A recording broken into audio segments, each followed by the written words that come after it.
गेल्या वर्षी अमेरिकेतल्या कोलंबिया विद्यापीठाने डॉक्टर बाबासाहेब आंबेडकरांचा आगळा वेगळा सन्मान केला। विद्यापीठाने जगभरातल्या 100 विद्वानांची यादी केली आणि या यादीत पहिलं नाव होतं डॉक्टर बाबासाहेब आंबेडकर यांचं। विशेष म्हणजे या यादीत ते एकमेव भारतीय नाव आहे। त्यानंतर विद्यापीठाच्या school of international and public अफेअर्सच्या हॉलमध्ये बाबासाहेबांचं पेंटिंग मोठ्या दिमाखात लावण्यात आलं।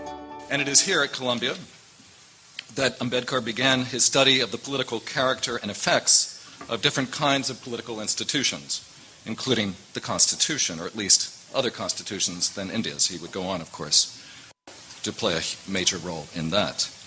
Although Ambedkar went on from Columbia to do his formal legal training at the London School of Economics, we like to claim a very special role for Columbia in the conception and drafting of the Indian Constitution, which bans discrimination based on untouchability and enshrines a number of critical principles framing provisions for reservations or reserved seats in education and government employment for historically oppressed groups.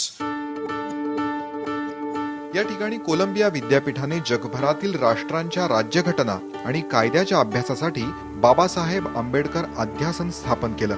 या ठिकाणी बाबासाहेबांचं शिल्प आणि त्यांच्या कामाचा गौरव करणारं साहित्यही ठेवण्यात आलंय।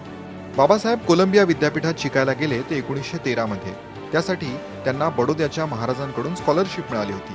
1915 साली त्यांनी MA ची पदवी मिळवली। पुढे 1927 मध्ये याच विद्यापीठातून त्यांनी PhD घेतली।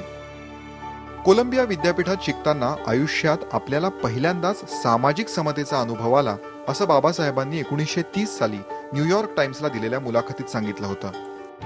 पुढे 1952 मध्ये आंबेडकरांना सामाजिक योगदानाबद्दल सन्माननीय डॉक्टरेट पदवी बहाल करण्यात आली। जगभरातील राज्यघटना अभ्यासण्यासाठी कोलंबिया विद्यापीठात प्रवेश मिळवणं हे आजही महत्त्वाचं मानलं जातं।